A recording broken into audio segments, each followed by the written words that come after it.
자, 봅시다. 오늘은 이제 2일차 사회 1 질문 할 거고요. 같이 어제 한 것처럼 같이 한번 읽어봐요. 여러분들은 이미 한번 읽어보고 문제도 풀었었고 빈칸도 한번 채워봤을 거라고 생각을 합니다. 한번 같이 읽어봅시다. 현대 산업 사회에서는 주로 대량 생산이 이루어지기 때문에 그 과정에서 결함 상품이 발생하고 소비자의 피해도 발생한다.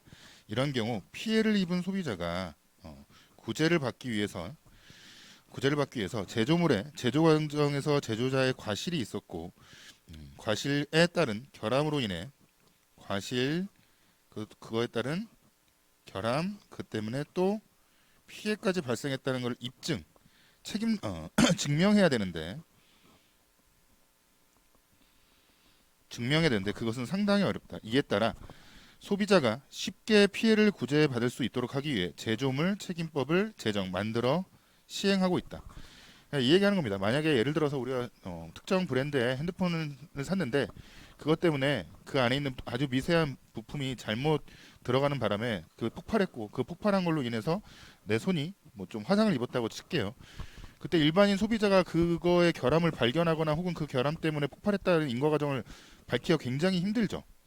그러니까 그런 것들을 좀 소비자가 쉽게 피해를 구제받을 수 있도록 법을 만들었다 하는 건데 그 법의 입법 목적, 법을 세운 목적이 뭐냐? 소비자 입장에서 그 피해 구제를 쉽게 하기 위해서 만든 법이다.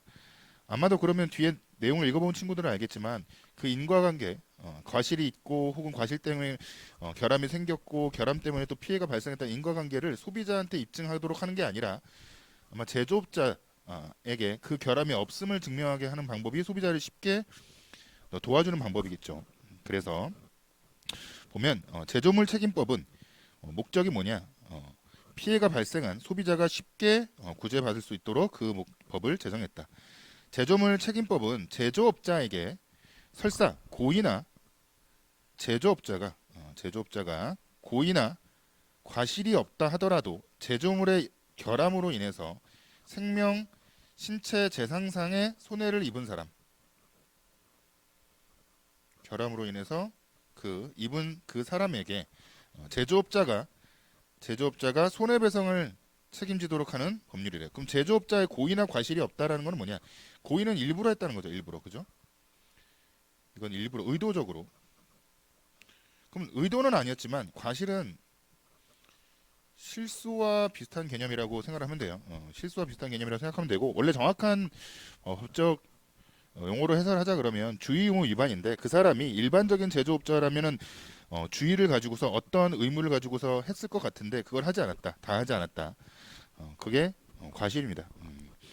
이 법이 적용되는 제조물과 제조업자의 범위를 살펴보면 자 제조물은 뭐냐? 공산품, 가공식품, 그 다음에 제조 등의 제조 또는 가공된 물품을 의미하는 것으로서 일상생활에서 사용되고 있는 거의 모든 물품이 포함된다. 거의 모든 물품이 제조물은 그리고 중고품, 폐기물, 부품, 원재료도 적용 대상이 된다는 거죠. 이것도 그러나 중요한 건 미가공, 농수축산물 등은 제조물의 범위에 들어가지 않는다. 그 이유는 뭐냐? 농수축산물 등 1차 농산품까지 1차 만약에 농산품에까지 확대한다면 농업인 등이 쉽게 소송의 대상이 될 뿐 아니라 연대 책임 조항에 의해서 유통업자와 가공업자의 과실에 대해서도 불공정하게 책임을 질 우려가 있기 때문이다. 누가? 농업인 등이 너무 쉽게 소송의 대상이 되거나 아니면 불공정하게 책임을 질 우려가 있다. 만약에 미가공 농수축산물까지 제조물의 범위에 넣는다 그러면 간단하게 얘기하면 그거죠. 1차 배추 농민이 배추를 팔았어요. 배추를 팔았는데 2차에서 유통업자랑 가공업자라고 합시다. 가공업자가 무언가 배추를 소금에 어느 정도 절여 갖고 팔아야 되는데 그 소금에 절이는 걸 염장이라 그러는데 염장하면 보존 기간이 늘어나거든요. 흔히 얘기하는 유통 기간이 늘어나는 거죠. 그래야 되는데 그걸 소금을 사용하기 아까워서 아주 적은 양의 소금만 넣고 소금물을 만들어서 절였다고 해봐요. 그리고 유통시켰더니 그게 한 15일 내에 먹어야 되는데 30일 정도 시장에 방치한 겁니다. 그랬다가 소비자한테 팔았는데 소비자가 그걸 먹고 배탈이 났어요. 그때 만약에 미가공 농수축산물을, 여기서 농산물이죠. 농산물을 판 배추 농부에게까지 그 책임을 지운다 그러면 너무 과한 거 아니냐라는 얘기가 할 수 있고, 그러면 예컨대 우리가 일상적으로 먹는 음식이라든가 무언가들은 다, 먹는 음식들은 대부분 자연에서 가져온 것들이니까 1차 생산자가 있겠죠. 그러니까 애초에 뭐 농산물이든 수산물이든 축산물이든, 농산물이면 뭐 밥쌀도 될 거고, 그 수산물이라고 얘기하면 뭐 물고기 같은 것도 될 거고, 축산물이라고 얘기하면 대표적으로 뭐 소고기 같은 거. 식당에 가서 거기서 어 소고기 볶음, 뭐 소고기 볶음 백반을 먹었는데 그때 배탈이 났는데 그거를 가지고서 1차적으로 판 축산업자한테까지 책임을 지운다? 라는 건 엄청나게 소송이 많이 생길 거고요. 그렇게 되면. 그리고 다시 한번 얘기하지만 그 축산업자 측에서는 굉장히 불공정하다고 느끼겠죠. 그래서 미가공 농수 축산물은 제조물의 범위에서 제외된다. 그리고 이제 아까 처음에 글이 보면 제조물과 제조업자에 대해서 얘기를 하려 그랬고, 제조물을 여태까지 얘기했으니 이제는 손해배상 책임의 주체인 제조업자, 제조업자에 대해서 얘기했죠. 손해배상의 책임 주체인 제조업자는 부품 또는 완성품의 제조업자거나 아니면 제조물 수입을 업으로 하는 사람이거나 아니면 자신을 제조자 혹은 수입업자라고 그 물품에 표시한 자가 포함되고, 만약에 근데 제조업자를 만약에 알 수 없다 그러면 이 경우에는 제조물의 공급업자도 제조업자에 포함된다. 1, 2, 3번으로도 제조업자를 알 수 없다라고 한다면 제조물의 공급업자, 간단하게 얘기해서 1, 2, 3번이 나타나지 않는 물품을 우리가 마트에서 샀어요. 근데 그 마트를 샀는데 그걸로 인해서 소비자가 생명, 신체, 재산상의 손해를 입었다 한다면, 그 결함으로 인해서, 그러면 그 마트 판매업자한테 제조업자, 그 공급업자, 그 마트 주인을 제조업자로 생각한다는 거죠. 보면 다시 정리해 볼까요? 제조물 책임법, 피해가 발생한 소비자가 쉽게 구제받을 수 있도록 입법을 한 거고, 제조업자에게 설사 고의나, 여기 이 표시 있잖아요. 이거는 또는이라는 뜻입니다. 또는 제가 임의적으로 만든 건 아니고요. 기호 논리학에서 쓰는 거예요. 제조물이라는 건 제조 또는 가공된 물품, 거의 모든 물품을 얘기하는데 뭐는 포함이 안 된다?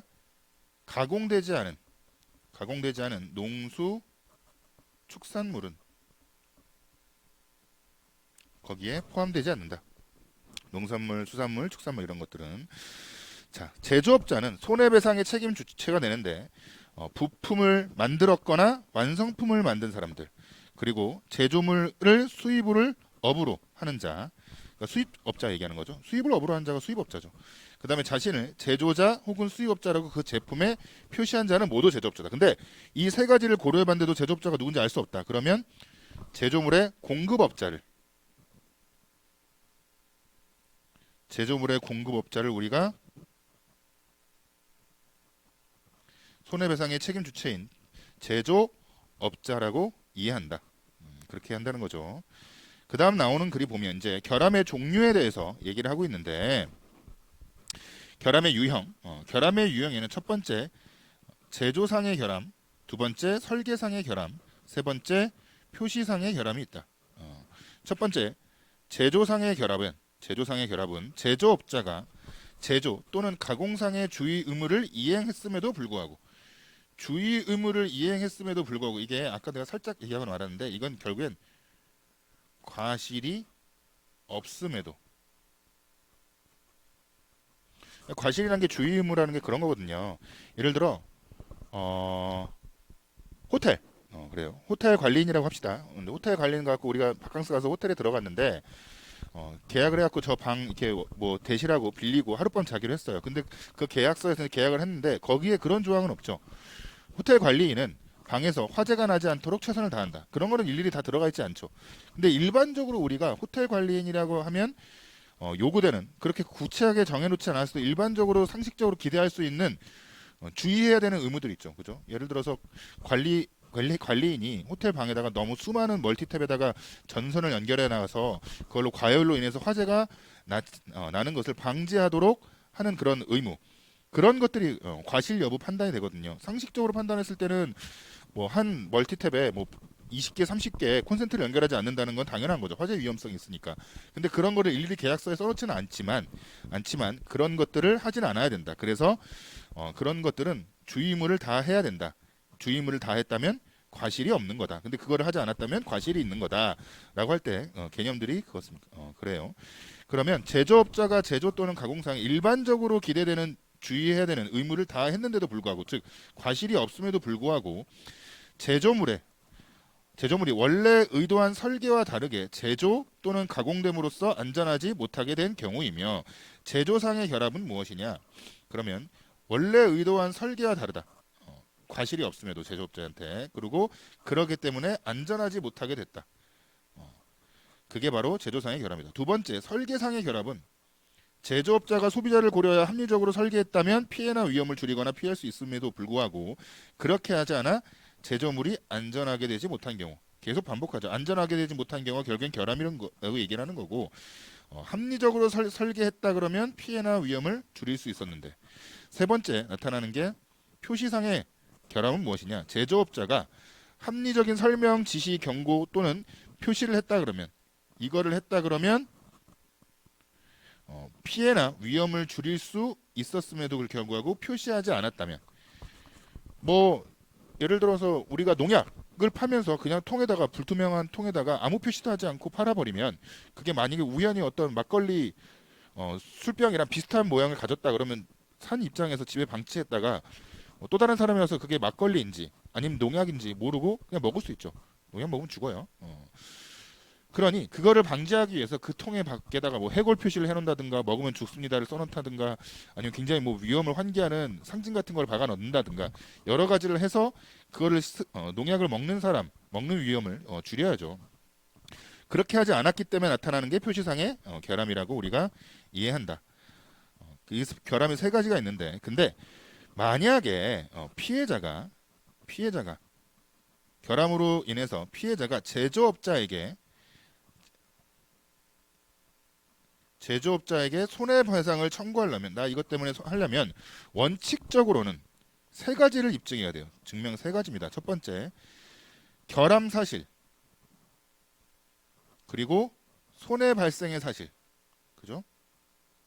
그리고 제조물의 결함과 손해 발생의 인과관계라는 건 원인과 결과관계 얘기하죠. 너네가 만든 게 결함이 있어. 그리고 그것 때문에 손해가 발생했어. 이 인과관계까지 다 입증을 해야지 손해배상을 청구할 수 있겠죠. 일반적으로 원칙적으로 생각한다면. 그런데 실제로는 소비자 입장에서는 굉장히 힘들죠. 이게 아까도 얘기했지만, 핸드폰에 결함이 있고 그것 때문에 화재가 발생했고, 그다음에 그것 때문에 내가 화상을 입었다 할 때 애초에 결함 사실도 증명하기 어려울 뿐더러 그 이후에 나는 인과관계도 굉장히 입증하기 힘들죠. 근데 애초에 제조물 책임법은 소비자를 유리하게도록 만든 거기 때문에, 소비자가 만약에 제조물을 일반적인 방법으로 사용하다가 사고가 발생했다는 그 사실만 입증하면, 그러니까 나는 통상적으로 아무렇지도 않게, 예를 들어 통상적으로 사용했다는 건 사용 목적에 맞게 사용했다는 거예요. 핸드폰을 그냥 일반적으로 통화나 뭐 문자 보내는 용도로만 사용했는데 갑자기 터졌다. 그래서 사고가 발생했다는 그 사실만 입증하면 된다는 거죠. 그러면 그 다음부터 결함이 있고 결함으로 인해서 피해가 발생했다. 이 두 개는 즉 추정하도록 한다는 거죠. 결함과 피해 발생한 거는 그냥 추정하도록 하고 있다. 예컨대 핸드폰을 가지고서 우리가 일반적으로 사용할 때 전화나, 아까도 얘기했지만 뭐 문자를 보내거나 통화를 쓰지, 그걸 전자레인지에 놓고 돌리진 않잖아요. 그죠?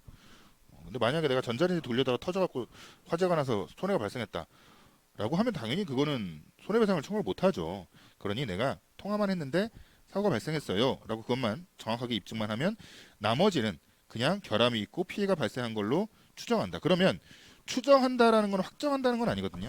그럼 반대로 그게 추정이 깨지는 경우가 있겠죠. 추정이 부정되는 경우가 있을 거예요. 그러면 제조업자 측면에서는 그 추정을 깨려고 노력하겠죠. 이거 우리 책임 아닌데 라고 얘기를 하려고 할 거고, 그러면 그게 바로 제조물, 그게 입증된다 그러면, 제조업자 쪽에서 그걸 입증한다 그러면 자기가 손해배상을 하지 않아도 되는 상황이 올 거예요. 그래서 한편 제조물의 결함으로 손해가 만약에 발생했다라는 경우에 제조업자는 다음 중 어느 하나를 증명하면 입증하면 손해배상 책임을 면할 수 있다. 첫 번째가 뭐냐? 어, 내가 공급한 게 아니야. 두 번째가 그때 만들 때는 도저히 기술적으로는 그 결함의 존재를 알 수 없었어. 혹은 세 번째는 제조업자가 해당 제작물에 공급할 당시에 법령이 정하는 기준을 준수했다. 내가 만들 때는 안전 수칙에서 법령에 말하기를 요런 것만 지키면 된다고 했는데 난 그건 다 지켰다. 그런데 그걸 지키다 보니까 제조물의 결함이 발생한 거다라고 이런 것들 세 개를 이 셋 중에 하나를 입증하면 다 증명하는 게 아니라 셋 중에 1, 2, 3, 4, 하나 중에 증명하면 괜찮다는 거죠. 또 그 외에도 만약에 이제 제조업자 중에서 특히 일부 원재료나 부품을 만든 사람의 경우라면 그 해당 원재료 부품을 사용한 제조물 제조업자의 설계 또는 제작에 관한 지시로 인해서 누구의 제조물 그러니까 완성품이죠. 완성품을 만든 그 사람의 지시로 인해서 결함이 발생했다는 것을 이 부품 제조업자가 증명하면 이 사람들은 책임을 지지 않아도 된다. 예컨대 이런 걸 얘기를 하는 거예요. 나는 어느 용도로 쓰이는지 모르는데 어느 날 내가 그 너트를 생산하는 사람인데 그 강도가 예로부터 1부터 10까지 있다고 칩시다. 그때 어떤 사람이 왔고 저한테 강도 5짜리 너트를 좀 100개 만들어 달라 그런 거예요. 그래서 나는 그런가 보다 하고서 강도 5짜리 뭐 그걸 만들어서 너트를 줬어요. 근데 알고 봤더니 이게 어떤 기계에 써야 되는데 그 기계가 안전하게 돌아가기 위해선 강도 10이 필요하다고 이야기합시다. 하지만 애초에 저한테 주문을 의뢰한 사람이 강도 5면 된다 그랬으니 나는 강도 5를 맞춰갖고 판 거고 거기에 부품 제조업자인 나의 책임은 그 만약에 그걸 결함이면서 사고가 났다고 하더라도 그 책임은 없다라고 이해한다는 거죠. 근데 만약에 위에 있는 면책사유에 해당하지만 위에 있는 면책사유라는 건 책임을 면하는 이유죠. 만약에 면책사유에 해당한다 하더라도 제조업자가 제조물의 결합을 알면서도 예방 조치 안 했다 그러면 혹은 주의를 기울였다면 충분히 알 수 있었다면 책임을 면할 수 없다. 위에 내가 공급한 것도 아니고 만약에 결함으로는 도저히 알 수 없고 그 다음에 법령의 기준을 3번의 예로 이해하는 게 좋을 것 같아요. 3번에서 뭐 자동차에 들어가는 아까도 뭐 너트로 얘기합시다. 또 너트 볼트 너트 이런 거는 강도 5만 지키면 된다라고 했는데 자기가 아무리 봐도 계산을 해보니까 강도 7은 넘어야지만 그게 안전하게 돌아갈 것 같아요. 법령에서는 5만 넘기면 된다 혹은 5로 한다라고 했는데 근데 그걸 알았어요. 그러니 법령에서 5만 넘기다고 했지만 자기가 만들 때는 강도 7까지 올려서 만들었어야죠. 그런데 그렇지 않게 예방 조치를 하지 않은 경우 혹은 알지는 못했지만 일반적으로 자동차 제조업자라면 충분히 알 수 있었다는 게 인정된다면 안 된다면 주의를 기울였다면 즉 이거는 다시 한번 얘기했지만 과실이 있다면으로 바꿀 수 있습니다. 주의 의무를 다했다면 그러면 충분히 알 수 있었을 것이다. 결함을 발견하지 못한 경우엔 책임을 피할 수 없다. 제조물 책임법에 따른 제조업자의 배상 의무는 피해자의 생명, 신체 또는 재산상의 손해에 대한 것으로 한정되고 자, 제조업자의 배상 의무는 피해자의 생명, 신체, 재산상의 손해에 대한 것으로 한정되고 결함이 있는 제조물 자체는 민법에 따라 유통업자, 판매업자에게 구제받아야 된다. 이거는 유통업자나 판매업자가 해야 되는 거다. 이게 무슨 말을 하는 거면 뒤에 예시로 더 자세히 하는데 녹즙기로 인해서 손을 다쳤다 그러면 치료비는 신체, 생명, 재산상의 손해로 이해하고 그 불량품인 녹즙기는 제조물 자체죠. 그거는 판매업자가 환불해야 한다. 녹즙기를 마트에서 샀어요. 그럼 그 불량품이야. 그럼 불량품을 교체받거나 아니면 그 불량품을 샀던 그 돈은 판매업자가 나한테 해줘야 되고 그 녹즙기가 뭐 칼날이 되게 위험해갖고 어떻게 돌리다가 갑자기 튀어나와서 내 손을 스쳐서 내가 손을 다쳤다라고 하는 경우 그것은 제조업자한테 손해배상을 청구할 수 있다. 그 양자 양자가 달라진다라고 마지막에 정리를 한 거죠. 봅시다. 결함의 종류는 그냥 이 글이 그렇게 이해하는데 어려운 거는 아니에요. 다만 만약에 우리가 여러분들이 지금 단계에서는 많이 고려를 안 하는데 잘 생각해 보세요. 이 글이 만약에 시험장에서 어려울 수 있다 그러면 어떤 이유 때문에 어려울까요? 정보가 너무 많죠. 자기가 정보를 처리해야 되는데 그게 정보가 너무 많아요. 근데 정보가 많은 게 왜 어렵게 만드느냐? 결국에는 시간 내에 풀어야 되는데 그 시간을 오래 걸리게 해서 그런 거예요. 그럼 우리가 할 수 있는 거는 뭐냐? 자기가 평소 때 많은 글을 읽어서 새로운 정보가 들어올 때 그걸 어떻게 머릿속에 차곡차곡 정리할 것인가. 저는 서랍장의 비유를 많이 쓰는데요. 서랍장에 가짓수를 늘려놓거나 아니면 서랍장을 만드는 힘을 키워놓는다 그러면 새로운 무언가를 넣을 것들이 들어올 때 훨씬 더 편하게 정리할 수 있죠. 그런 거를 키우는 게 매일매일 조금 조금씩 그 지문들을 읽어보고 문제를 풀어보는 거라고 생각합니다. 자, 지문 정리를 해보면 제조업자는 피해자가 손해배상 청구를 하면 손해배상을 해줘야 되는데 그 손해배상을 청구할 수 있는 거는 원칙적으로는 다음 같은 1, 2, 3번을 입증해야 되지만 그게 현실적으로 너무 어렵다. 그래서 제조물 책임법에서는 피해자가 입증해야 되는 거는 통상적인 방법으로 사용하다가 사고가 발생한 그 사실만 입증을 하면 결함이 있고 피해 결함으로 인해서는 인과관계죠, 인과관계. 그래서 피해가 발생했다는 것이 추정해준다. 그래서 첫 번째, 피해자가 원칙적으로 결함 사실을 입증해야 되고, 그 다음에 손해 발생을 원칙적으로 입증해야 되고, 그 다음에 둘 간의 인과관계까지 입증해야 하지만 그게 현실적으로 너무 어려우니 그러니까 이 원칙이라는 얘기는 일반적인 법리상 원칙을 얘기를 하는 거예요. 그런데 그 일반적인 법리상 원칙을 적용하기 어려우니 다른 특별법, 제조물 책임법을 만들어서 피해자를 좀 더 도와주겠다라는 게 입법 목적이었던 거죠. 11번. 우리 빈칸 다 채웠죠? 네, 채웠습니다. 11번.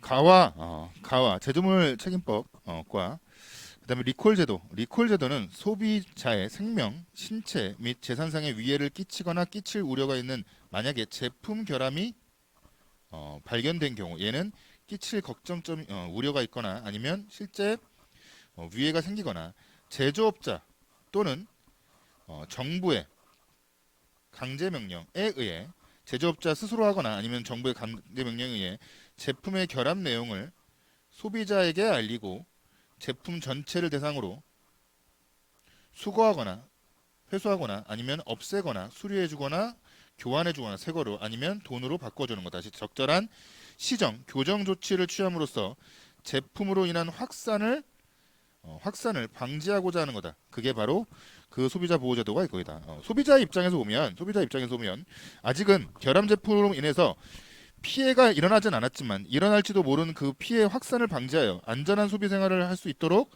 해주며 기업의 입장에서도 보면 이 결함 때문에 손해가 아직 발생하지 않았다 하더라도 나중에 손해가 발생하게 되면 엄청나게 손해배상을 많이 해야 되니까 그게 뭐 소비자가 시장에서 한 100개 팔렸으면 100명이 다 사고가 나면 엄청나게 치료비를 물어야 되겠죠.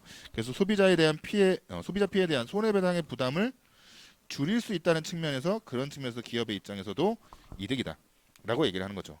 그러면 정답은 5번인데 나라는 리콜 제도는 제조물의 결함은 맞지만 소비자의 손해 발생을 이걸로 인한 손해 발생을 필수 조건으로 하는 건 아니죠. 여기서 보면 뭐죠?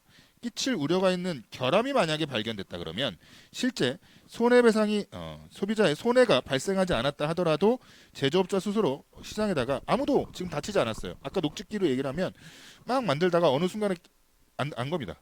이 칼날이 튀어나갈 수도 있는데 밖으로 그런 경우에 실제로 시장에서 아무런 소비자도 그거에 대해서 내가 다쳤어요라고 제조물 제조업자한테 손해배상을 청구하지 않았지만 즉 손해가 발생하지 않았지만 스스로 이걸 다 회수하거나 아니면 그 위험한 날만 교체해드립니다라고 할 수 있다는 거죠.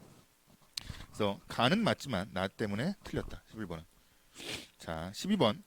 A와 B에 대한 이해로 적절하지 않은 것은 A는 뭐였죠? A는 제조물 B는 제조업자였습니다. 여러분들 선택지에서 A와 B로 이렇게 나눠져 있잖아요. 그러면 A와 B를 동시에 고려하지 말고 A만 먼저 OX를 하고 그 다음 B에 대해서 OX를 한번 해보세요. 그렇게 하는 게 훨씬 편할 겁니다. 제조물에 대해서만 얘기를 해볼까요? 그럼 먼저 A만 가지고 OX를 한다. 화장품과 건전지는 달리 고등어는 얘는 뭐예요? 1차 미가공 수산물이죠. 거기 제조물에 포함되지 않는다. 맞죠? 그죠? 맞네요. 중고자동차는 A에 포함된다. 맞네요. 아까 중고품도 들어간다 했으니까. 복숭아 통조림은 A에 포함되고 이를 제조한 복숭아를 생산한 자는 모두 B에 포함된다.